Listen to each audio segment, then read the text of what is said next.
Good afternoon and welcome to our Saturday Sports Special. It's our weekend edition of the Talk Sports, where we talk to the movers and shakers in sports, the sportsmen, sportswomen, coaches, administrators, football guy, and what's happening in sports. As indicated this weekend, the attention is on the inaugural Caribbean Games. Yes, Caribbean Games. We know we have been speaking about that for a while, and some time ago, well, late last year, when Mr. Keith Joseph, the General Secretary of the Caribbean Association of National Olympic Committees, he was on our program, spoke briefly about the Caribbean Games and promised to be our guest sometime in the future. Well, the future is now. And Mr. Keith Joseph will join us along with the chair of the local organizing committee in Guadeloupe, Mr. Julien Chipotel. Well, I hope I pronounced it correctly. It's obviously French, but we will have Mr. Julien in a moment. But first of all, let me introduce our guests, plural, on the program, wishing them a happy New Year, Mr. Keith Joseph and Mr. Julien, Chipotel. Good afternoon, gentlemen, and happy New Year. Good afternoon, Thank you very Michael. much. Happy to be here. Thank you. Right. Thank you very much, folks, for being here. And as indicated, the inaugural Caribbean Games, so much talk about the games, and obviously, Keith, you are in a position to give us a historical perspective of the Caribbean Games because it's a number of years now we have been speaking about the Caribbean Games, and it's most likely, and I'll probably put it from my own perspective, probably 95% more. When you come on, you will be able to say whether it is 100%, that the games will be on. Let's discuss, Keith, first of all, the whole idea of the Caribbean Games. Thank you very much, Michael, and we're very glad that you agreed to have Julian here with us because we just had a week-long meeting in Guadeloupe where we took another step towards the realization of the games. The history of the games actually is linked to the history of CANOC itself. In the 1990s, 1999 to be exact, the Caribbean Olympic Committees came together. I must say after the OECS NOCs had come together, the Caribbean NOCs came together and started talking about organizing an institution that would allow them to be more representative and represented in the regional and international Olympic movement. And we established what was called then the Caribbean Caucus of National Olympic Committees. In 2003, however, we moved to having it officially established as the Caribbean Association of National Olympic Committees. The constitution was approved at the General Assembly in the Heragua Hotel in Santo Domingo in the Dominican Republic on the 31st of July, 2003, during the Pan American Games that was held in that country and city at the time. And since then, the focus has been on the establishment of a Caribbean Games. Now, when the grouping met initially, that was what they saw themselves as doing. When in 1999 they were talking about why can't the Caribbean have a games of itself to allow the Caribbean people to see their own athletes engage in a multi-sport event within the region. And that was the main focus. However, over time, we have expanded that focus to take responsibility for the entire Olympic movement in the Caribbean. So you've heard a lot about CANOC with a number of other initiatives that we could leave for another meeting. But the Caribbean Games, after the establishment of CANOC in 2003, at a meeting in Melbourne, Australia, during the 2006 Commonwealth Games, the discussion went further, and Trinidad and Tobago offered itself to be the host of the first edition of the Caribbean Games, scheduled for July 2009. And of course, plans were well ahead. We had chef submission meeting, etc. We had gone a long way. And just 2 weeks before the games, you may remember that H1N1 virus was around at the time. Right. And everybody was hoping that it wouldn't come to the Caribbean.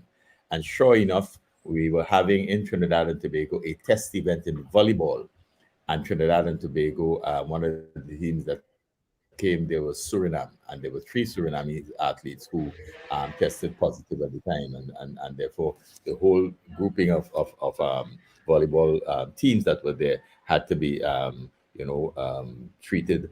And the government of Trinidad and Tobago says, look, in this context, we can't continue with bringing in athletes from the entire Caribbean to participate in our games when globally there are a lot of unanswered questions about this new virus that had taken root.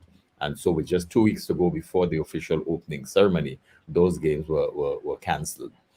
Since then, we were looking for a host, and we've had different challenges in the region with the economies and so on. And Guadeloupe hosted in 2016. Guadeloupe hosted the CANOC General Assembly, and shortly thereafter, the president of the Olympic Committee of Guadeloupe, or CROSQUA as they call it, opted. That's Alain Soares.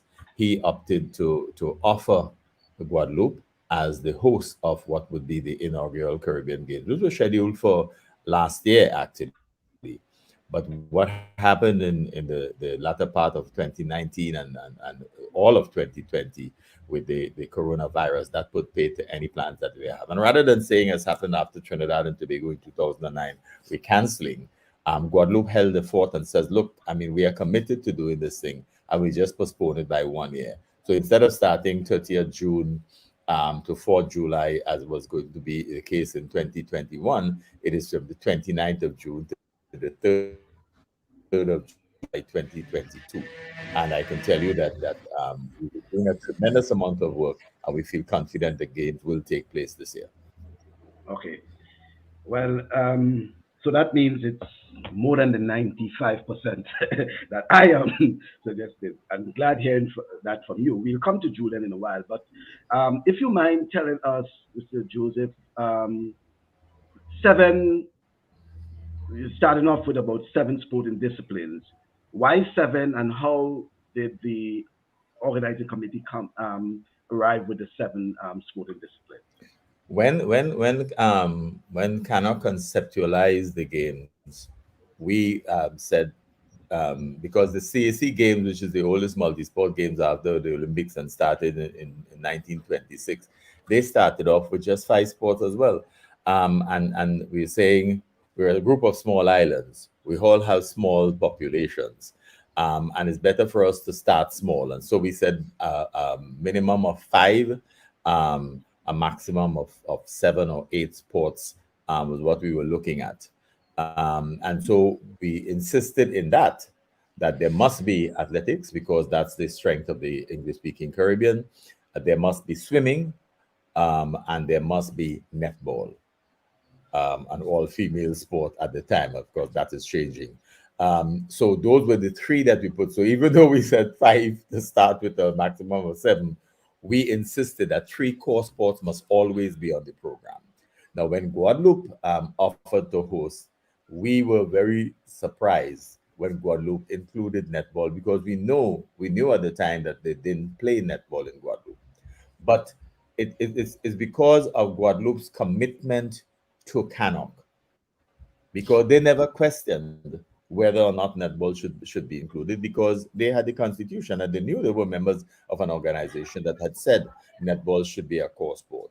But they were also at the time looking at the need for a strengthening of relations with the islands of the Caribbean, particularly the small islands. And as you know, within the OECS, they've had associate status with the OECS. Martinique and Guadeloupe have always been part of the Carifta family when that was established in 1972. So we felt, they wanted to have closer relations with the English-speaking Caribbean, and they wanted the French islands were in fact also looking at and had started discussions with West Indies cricket about that same type of relationship. So they were prepared to do it. And then the America's Federation of Netball Associations, the continental group for the INF, said that they would be happy because they're also on a hunt. As you know, the goalpost has been shifted with them at the IOC with regard to how do they qualify to become an Olympic sport. So they're on the hunt for increased increase membership and increase participation in the sport. So they was very happy to come in and offer Guadeloupe, since Guadeloupe was willing to do it, the assistance required so that Guadeloupe can not only host the event, but also have a team participating in the event. So those were how we arrived at the first three sports. Of course, as you've seen with the Olympic movement since Tokyo and now Paris, that the Olympic the IOC has gotten wise enough to recognize that, look, you may want to impose certain sports on a country because that is it's your games, but the host country also needs to feel a sense of ownership. And as you notice in Tokyo, they were allowed to do an additional five sports.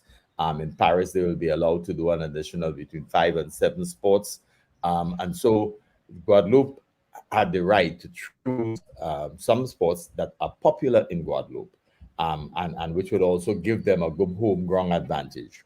And so they chose futsal, which Guadeloupe and Martinique were trying to expand across the Caribbean anyway, and the judo, which is very popular in Guadeloupe, and also 3-on-3 basketball, which is a new trend and rapidly expanding across the world, and where in the Caribbean, basketball federations are being encouraged that just like beach volleyball, with 2-on-2, with 2 versus 2 in volleyball. I mean, how many strategies can you develop, as opposed to when you have a larger number on the indoor court? It's the same thing with the basketball. There's only so much you could do with 3-on-3, and so that's how they made their choices.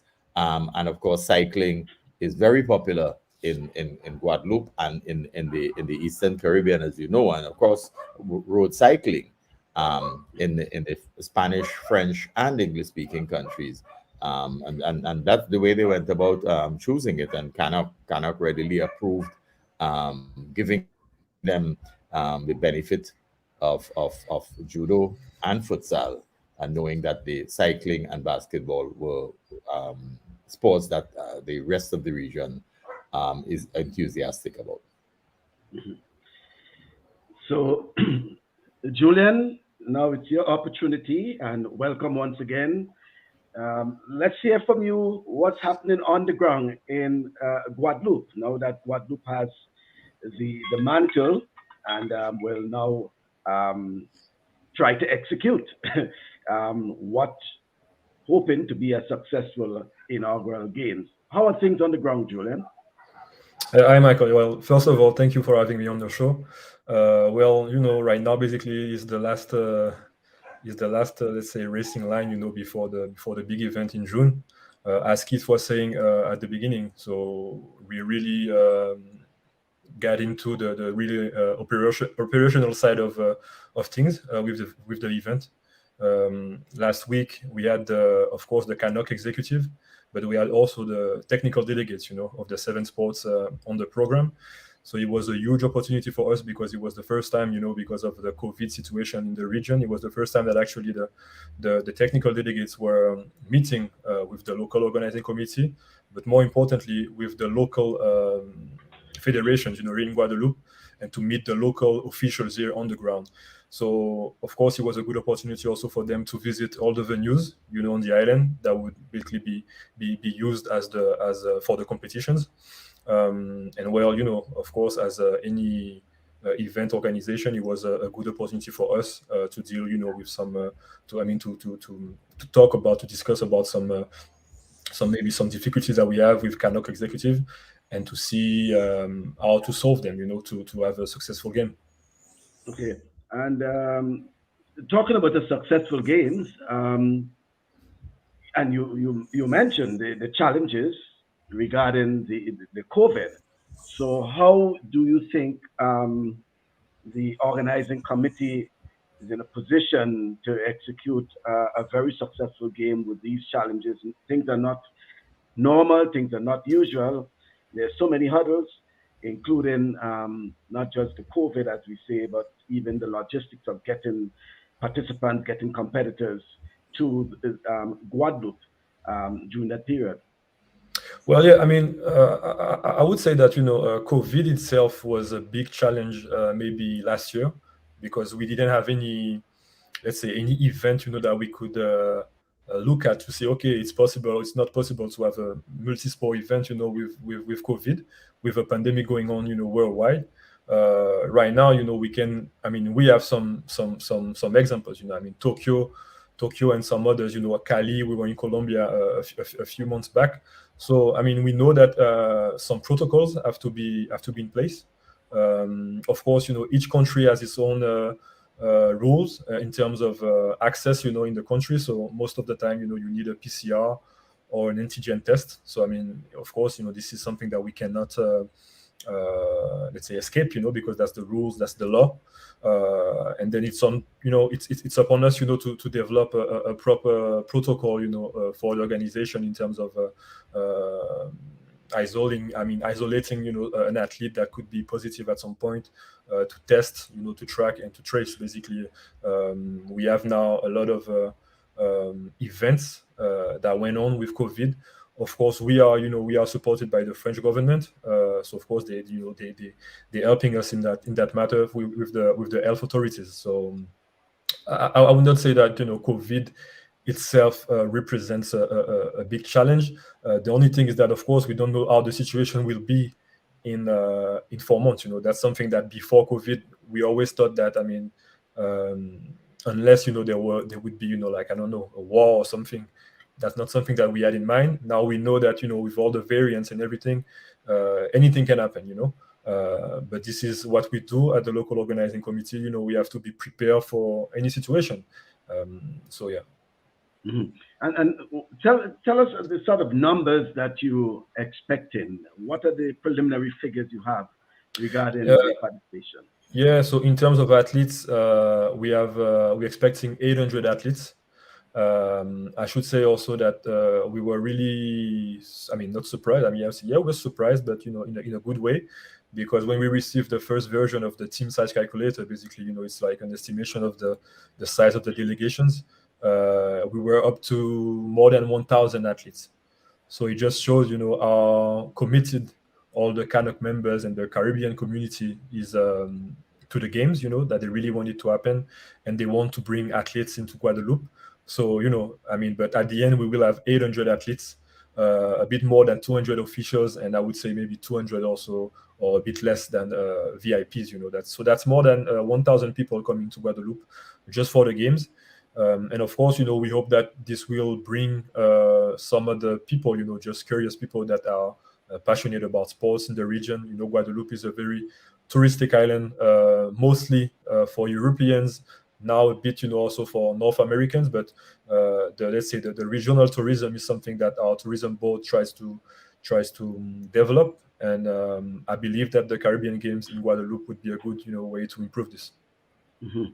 And Keith, it's also, I know you were in Guadeloupe just recently with the team, and meeting with officials. You can give us a sort of feedback in terms of their readiness to host, at this stage, I should say, though, to host the games starting in June, the end of June.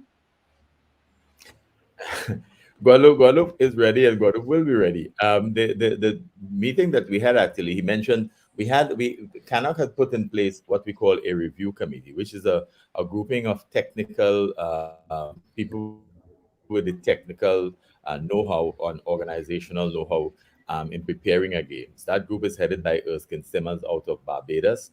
It includes Rene Romero out of Cuba. Unfortunately, he was unavailable. We have Conrad Francis from Grenada. We also have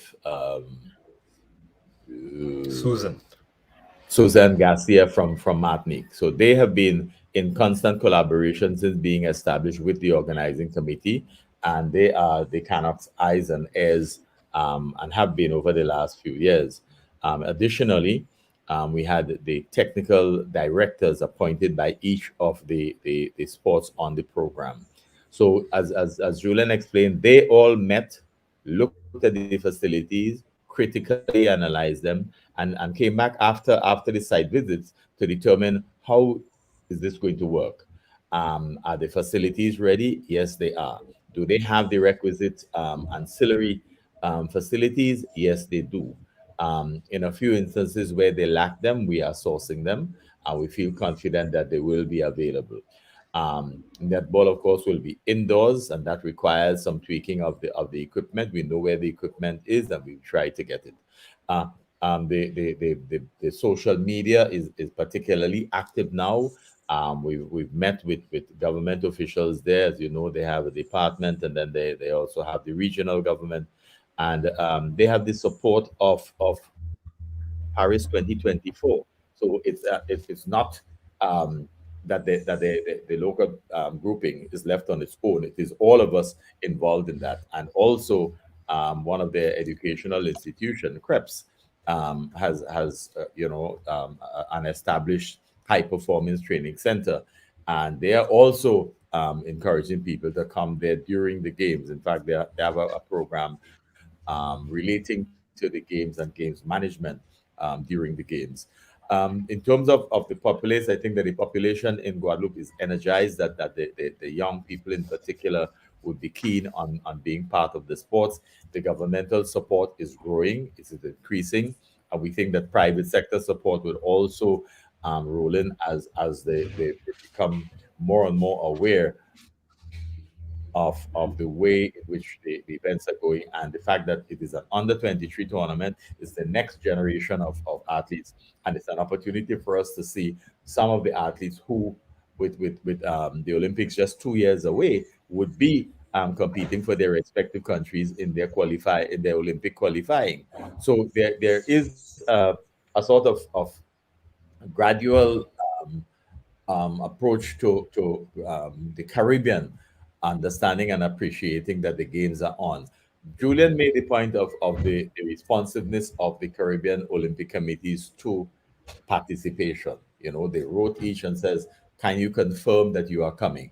And then they wrote the Olympic committees again and says, "Can you confirm that if since you have been selected for the sports, because some of them have been based, or the team sports are based on ranking, and the international federation and continental federations have provided the ranking services.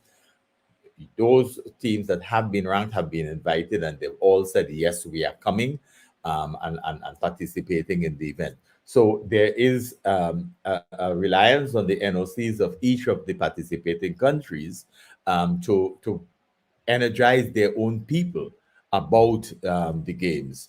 We're also in communication with, a number of Caribbean media houses have already expressed interest. We are in discussions with the Pan Am Sports Channel as well to help with the promotion of the games, and consideration being given to what sort of coverage they are prepared to give during the games. The local media in Guadeloupe is energized. We've also sought to reach out to Caribbean sports journalists independently to see if they have an interest in being there and supporting the games, but also in advance of the games of being part of the broader program. So there's a lot of ends that are being tightened up at this point, but we are confident that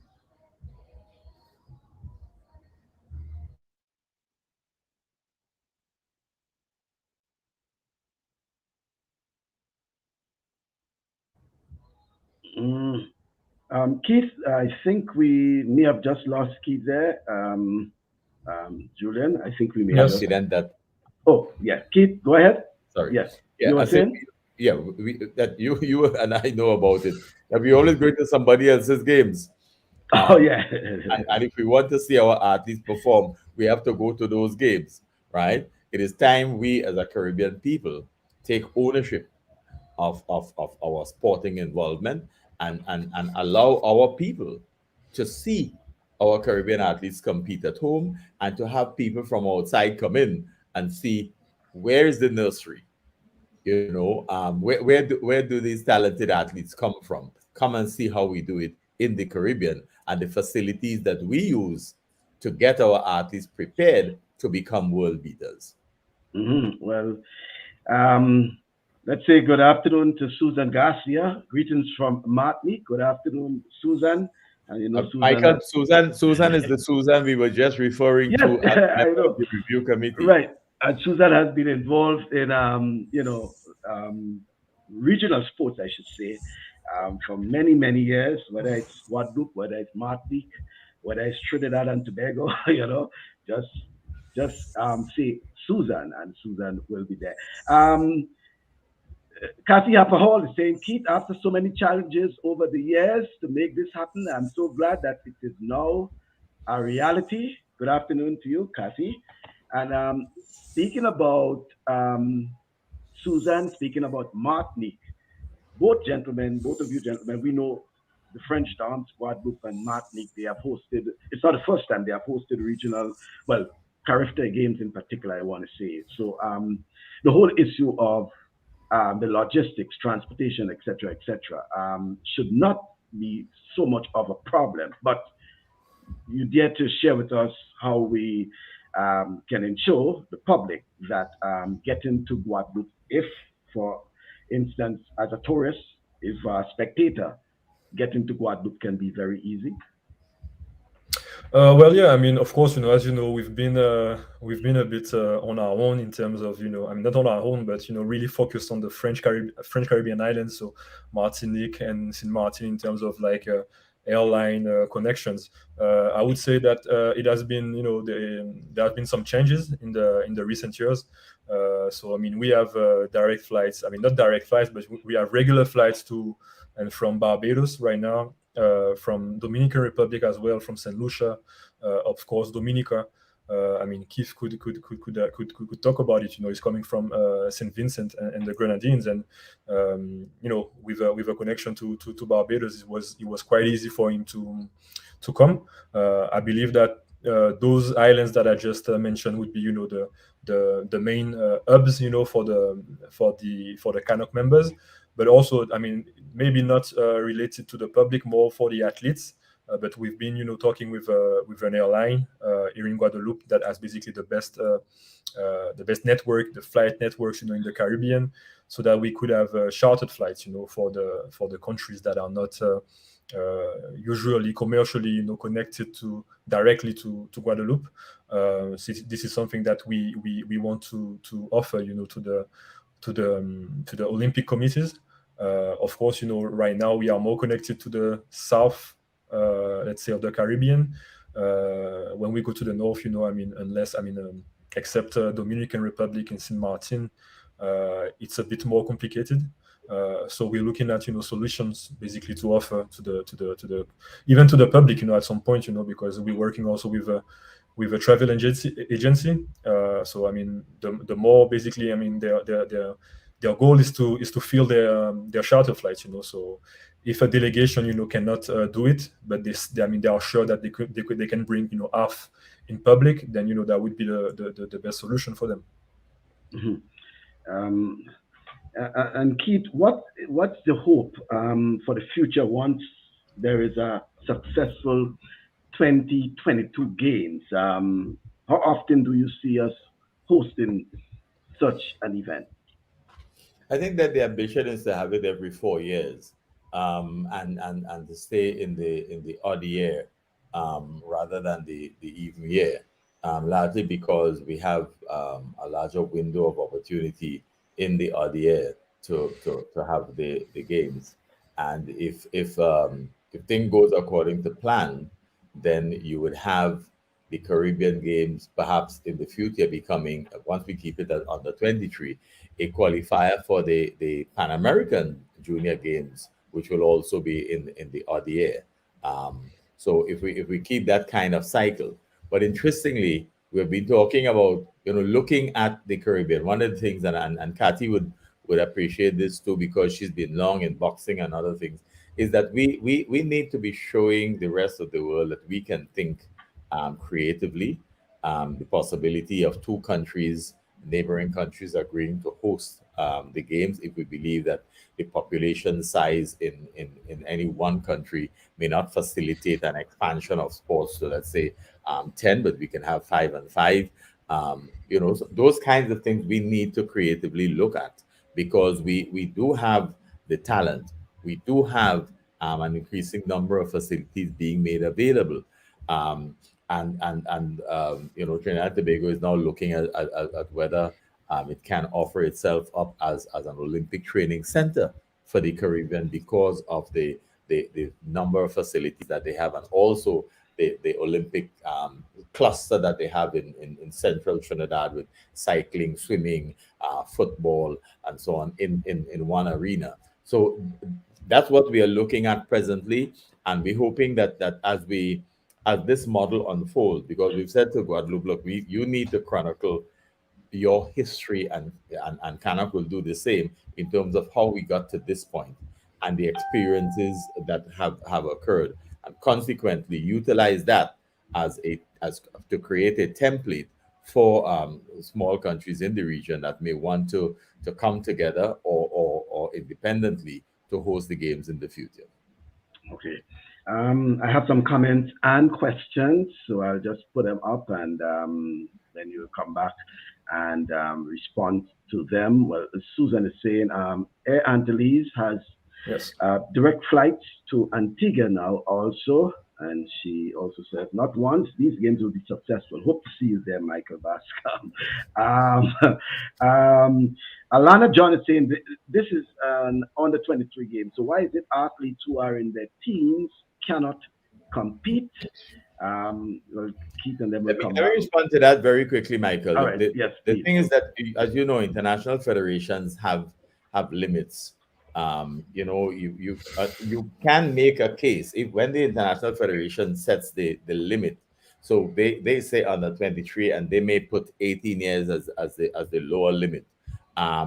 In some cases, there's a caveat that if you have a special consideration can be given if the athlete is of that level of maturity and capacity. It is not necessarily a talent identification activity that we are engaging in. We have lots of activities for the teenagers in the region, in the different sports. But when you go to the under 23 level, you don't want that gap to be too wide, so that some people who may not necessarily have attained the level of maturity and the exposure are brought and thrown to the wolves, sort of.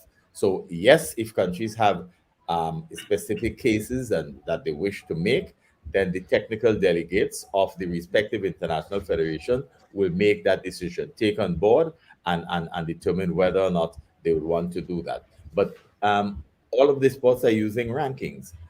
So your futsal, your netball, and your basketball 3-on-3 have already determined their teams based on rankings. In the sports like cycling, athletics, and swimming, that is a situation where they're looking at, we ask the statisticians in each of those sports to let us know the rankings of people by age, so that if a country does have a good complement of people in the let's say 20 to 23, 18 to 23 age group, that are higher ranked than people who are under that age group, then clearly they would want to give those athletes the opportunity, because they are on the pathway to competing in the Olympics in 2024.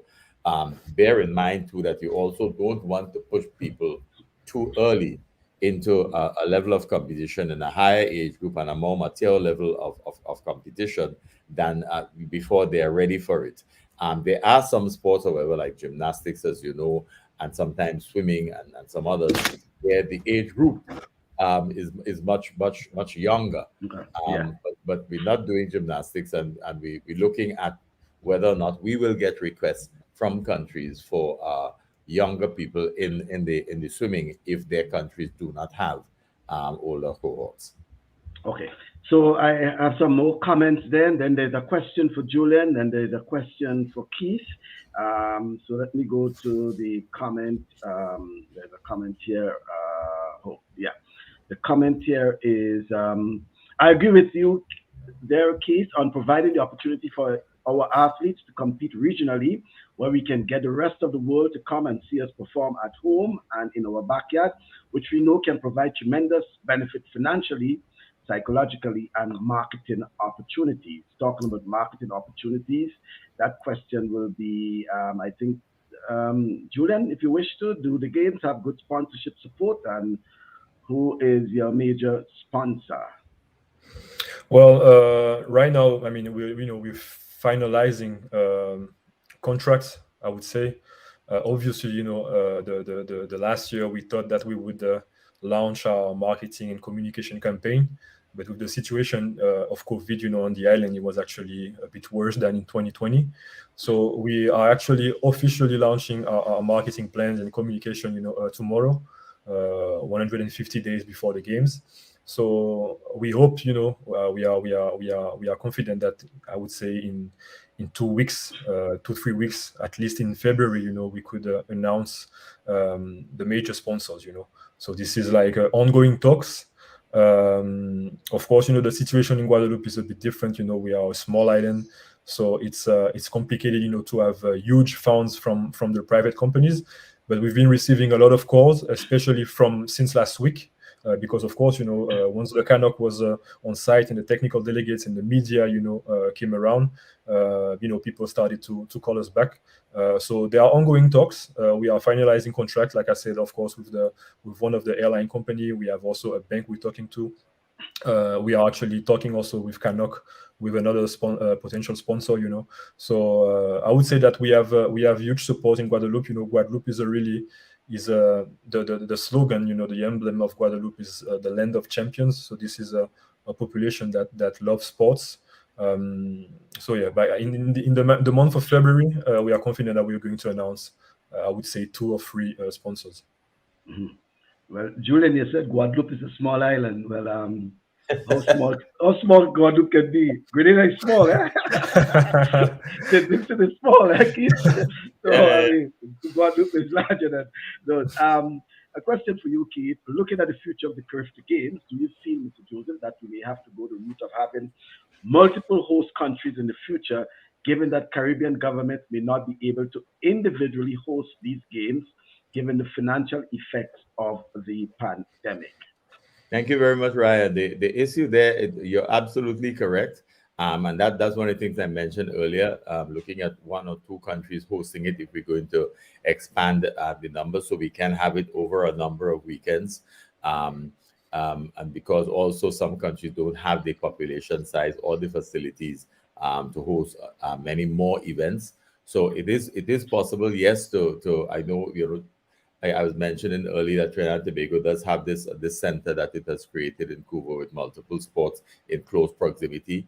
Not all can afford that, and given the state of the Caribbean economies, yes. So it may be that we can collaborate, and the Caribbean doesn't always collaborate well, right? We can collaborate and get the buy-in of CARICOM and the OECS, that we can share hosting of competitions. We had West Indies Cricket use a multiple of countries when they hosted the Cricket World Cup. And I think something like that will have to be an acceptable approach.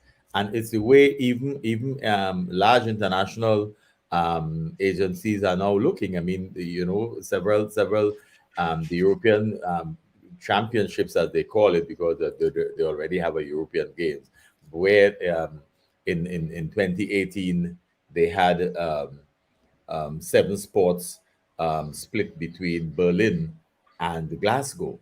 And this year they've gone to Munich and they're having, I think, as many as 14 sports, all at the same time. So the concepts of how we do these multi-sports things are changing. Some international federations are choosing multiple countries to have their championships at the same time, and it amounts to a kind of games in any event.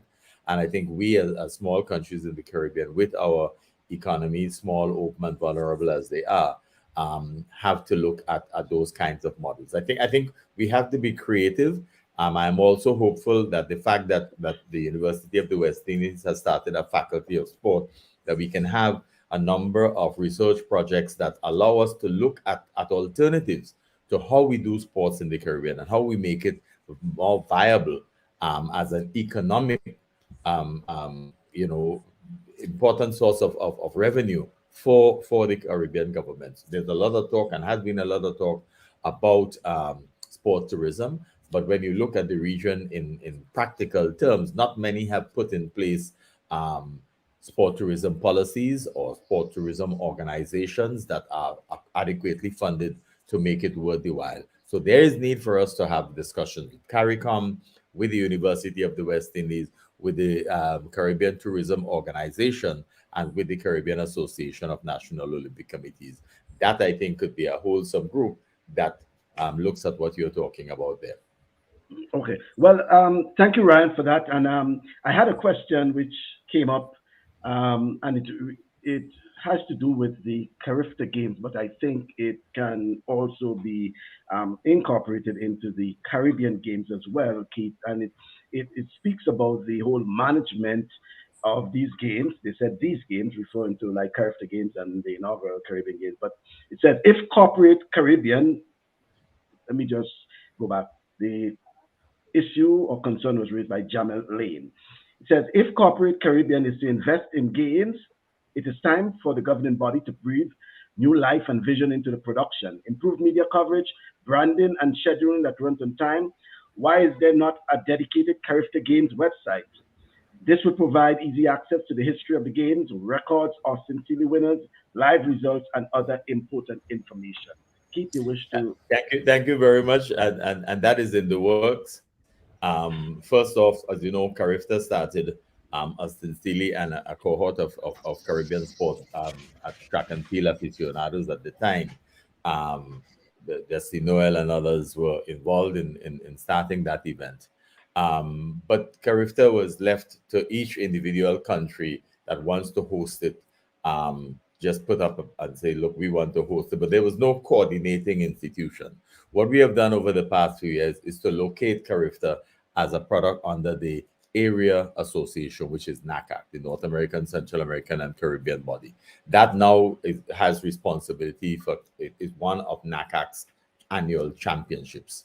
And so we're giving that kind of organizational administrative structure to the game. So now there is a bidding process. There are parameters that are set for all aspects of the games. And there's a host country agreement that has to be signed with NACAC. Secondly, some years ago, I don't know if you would have seen it, NACAC supported the production of a history of NACAC in terms of statistical collation. That was done by Esther Maynard of Barbados.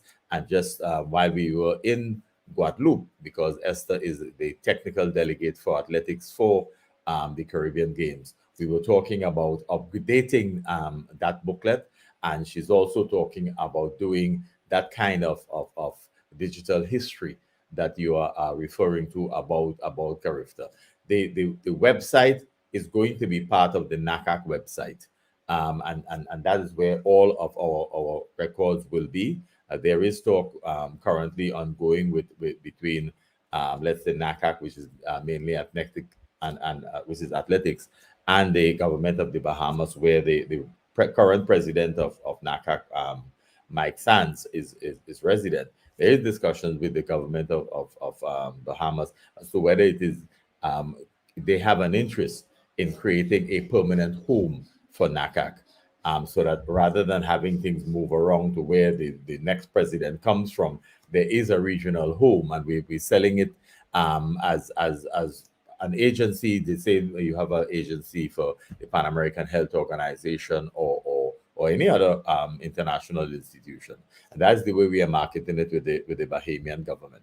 So there is a move on also to digitalize the history and facilitate what you're talking about. So it's welcome news, and any help that you can give in terms of ideas and expertise, we'd be willing to accept it. Mm-hmm. And Julien, as it refers to the Caribbean Games, I've already seen that there is a website up and running already, right? Yeah. Mm-hmm. Yeah, exactly. I think the website was launched actually for the 1 year to go. So it was in June 29th, 2021. We launched the website. So tomorrow we will be launching also the kickoff video. So for the 150 days before the games. I mean, the website is pretty simple, but I think it's it's really important, just for to get the basic information. What are the sports on the program, what are the countries that are going to participate, and it's really important, also for our sponsors, and of course, during the game, I mean, it will be the first place to go, to look at results, to look at also maybe live broadcasting, with the support of Panam Sports through their Panam Sports channel. So yeah, this is something, of course, that we started to work, early. With the postponement of the games, we could actually, we had more time to work around it. But yeah, it's been on right now, it's been on 7 months basically right now. Mm-hmm. Michael, there's also a link, an interesting link that has developed because the CANOC website is particularly active, and there we must give credit to Tanya Wiggins of Barbados Olympic Association, who serves as a member of the CANOC executive and who is responsible for social media, and Alfonso Bridgewater, who is responsible for communication, the Communications Commission of CANOC.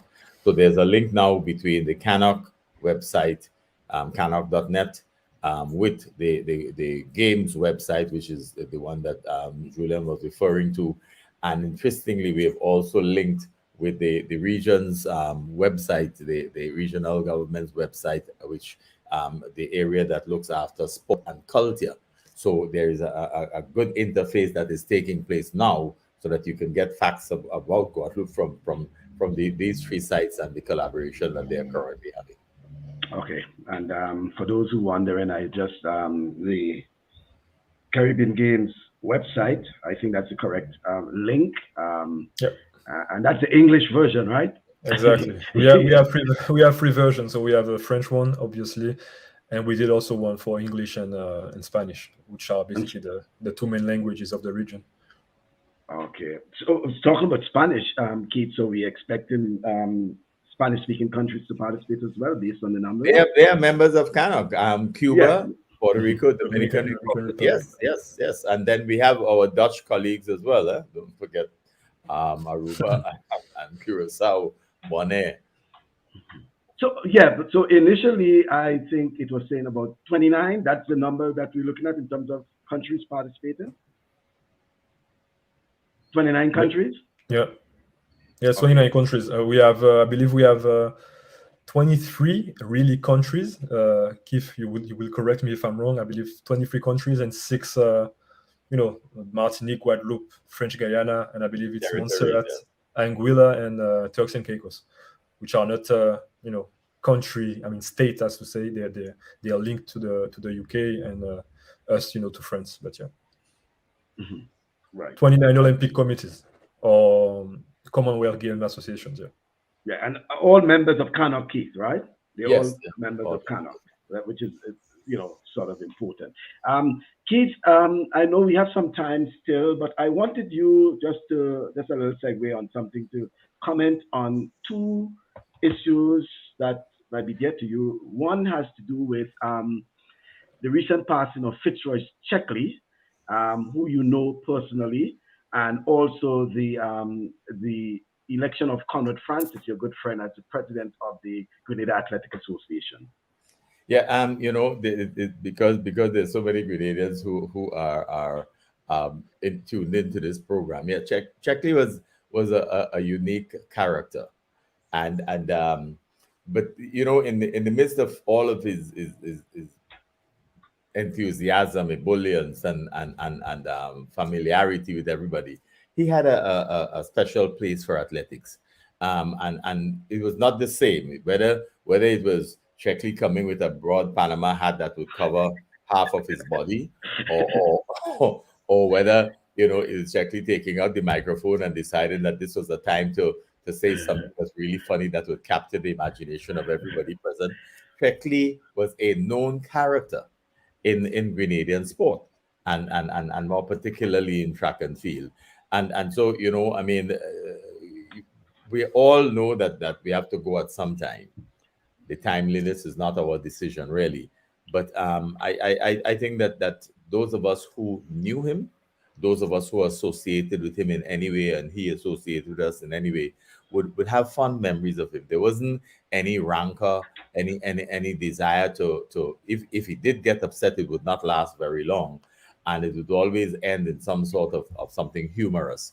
But is the kind of sporting personality that you wanted to have around you, because it would somehow diffuse any antagonistic situation, and he would find a way of bringing people together to enjoy the sport. He made his involvement in athletics an entertainment package, and I think that is what we've seen that spill over in Carifta. So Carifta is a major entertainment package. People come to enjoy themselves in a way that they walk with equipment to make music and so on, and we're all happy. He was that type of person who allowed you to feel that you needed to be here because it was important. You will enjoy yourself and you go home satisfied. So yes, we will miss him very, very badly, and I think Grenadian sport would be the worse off for it.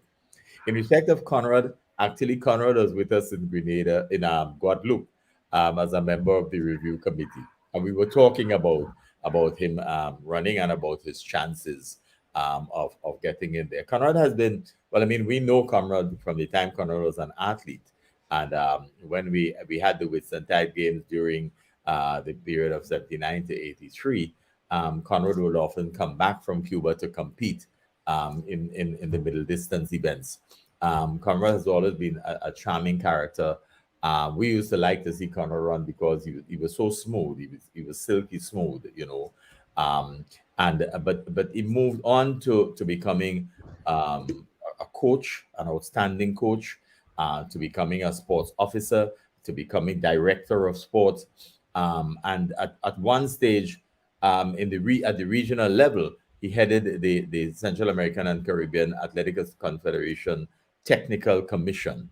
Yeah, he's done a lot of work with the Olympic Committee as well, so he's familiar with the links that need to be made between athletic organizations and national Olympic committees. I think that Conrad is at this juncture, with the likes of let's go back to Donald Peters and the Lane brothers and the Lamberts and so on.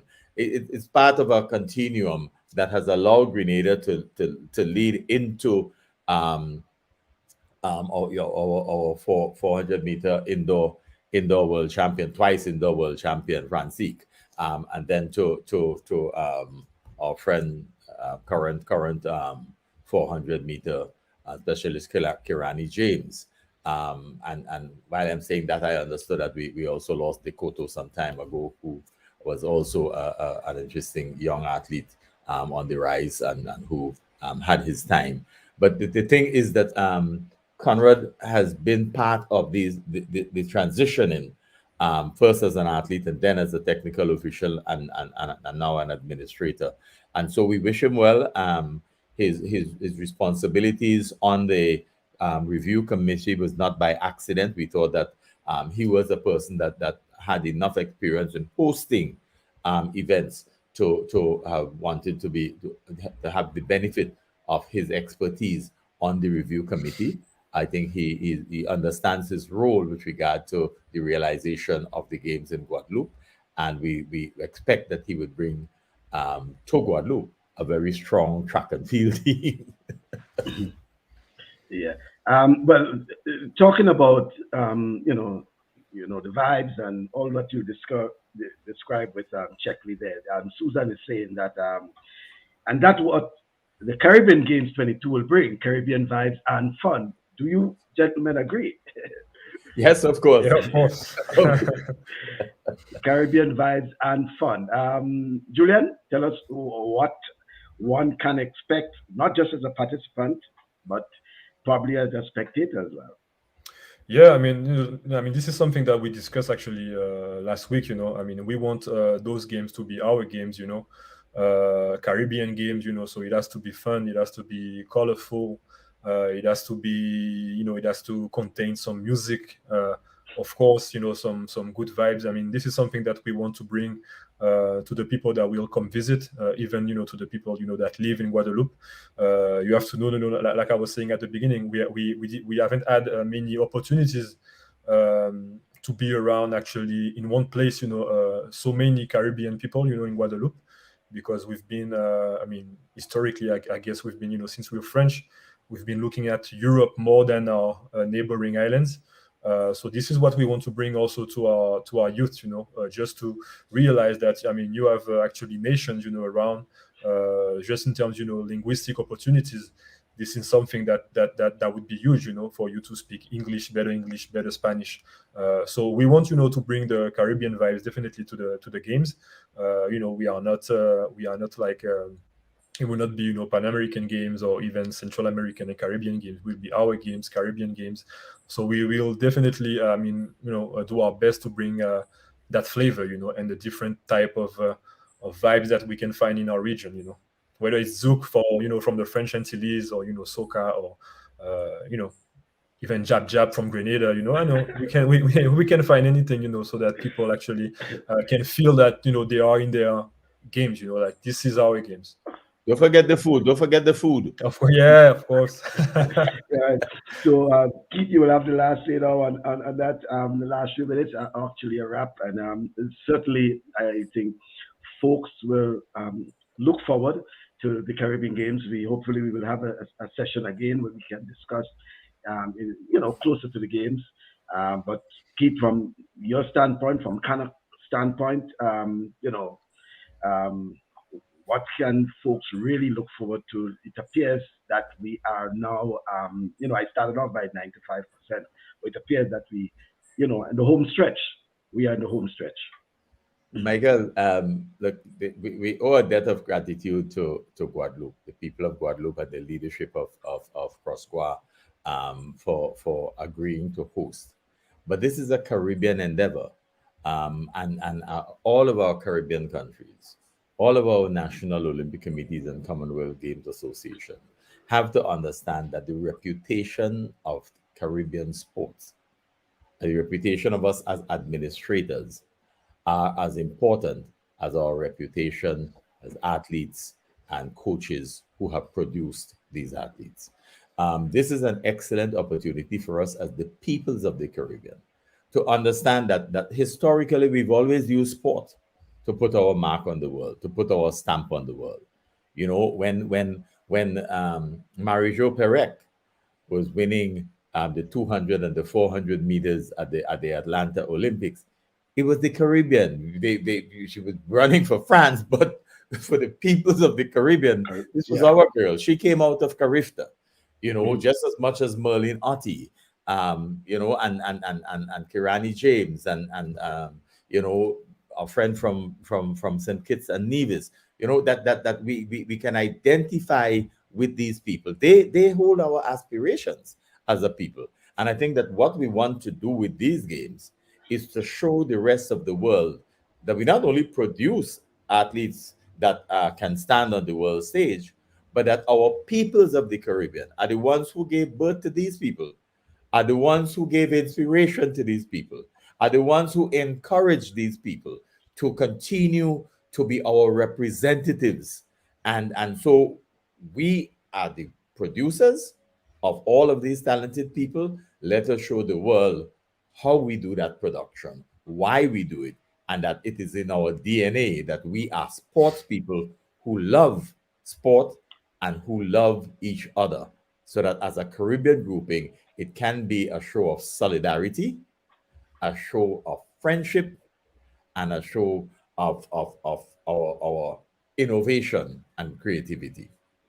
Okay, well said there. And Alana is saying, is there a qualifying standard for the meet? I think, Alana, it has to do with the rankings, as I think you rightly said. And Roger Augustine said, very well said, Keith. And finally, another quite informative program, we'll put it as that. Living in North America, we constantly watch the local athletic events with the hope of seeing some Caribbean athletes. Today, I am getting ready for the Melrose game, but having a Caribbean game will be the showcase for everyone to see a bunch of Caribbean athletes. Edwin Sam says, looking forward to the event. Edwin Sam is actually in New Jersey, and as you know, the east coast of North America is blanket in snow. So most of those folks are indoors.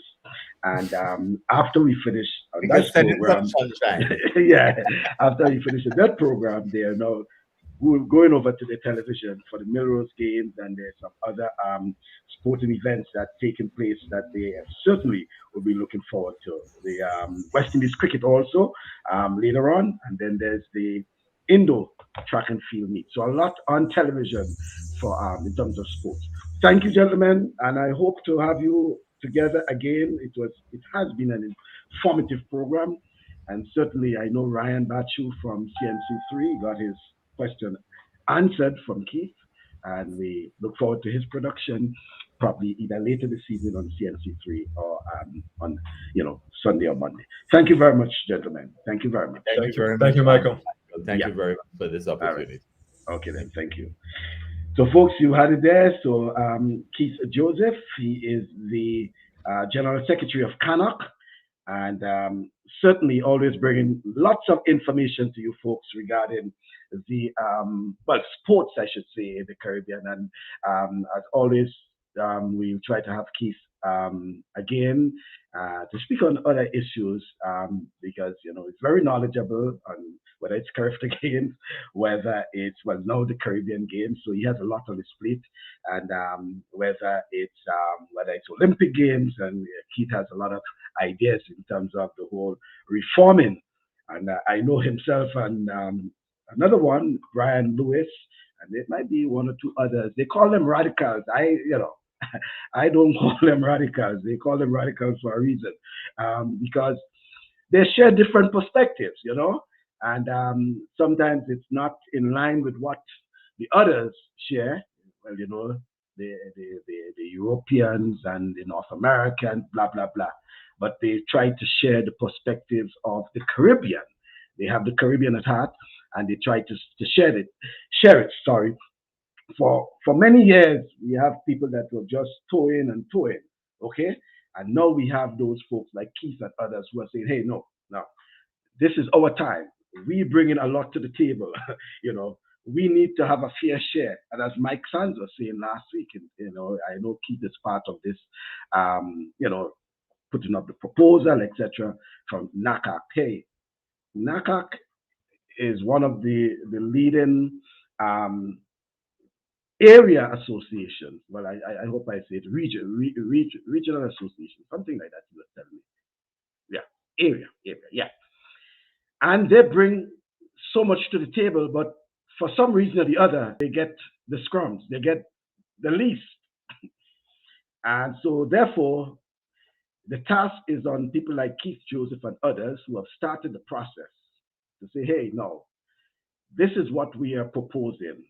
And if you don't like it, or if we can get a better share of it, we'll go on to plan B. And we're waiting for that, Keith and others. Thank you very much for your support and your service to sports in the region. And so Roger is saying another great informative program. Well done, Michael and Patricia. Thank you, Pat. Thanks for always being there, Pat. And I want you to have a pleasant weekend. Folks, still in Denver, Colorado. We'll be here until hopefully, I think it's March 26th. That's a long deployment. But hoping to be there, coping with the weather, everything that's going with it. And hoping on Thursday, we will be talking, some local, I think, volleyball. That's Grenada volleyball, I am thinking. Yet to be confirmed, but we should be talking about some volleyball. So folks, that's all for this weekend. Hoping to see you on Thursday evening, and then next Saturday we have another session. And don't forget, coming up as promised, we should have a media segment where we have some of our regional journalists, sitting on a round table and discussing regional issues, regional sports. Thank you very much for being part of the program, and see you later.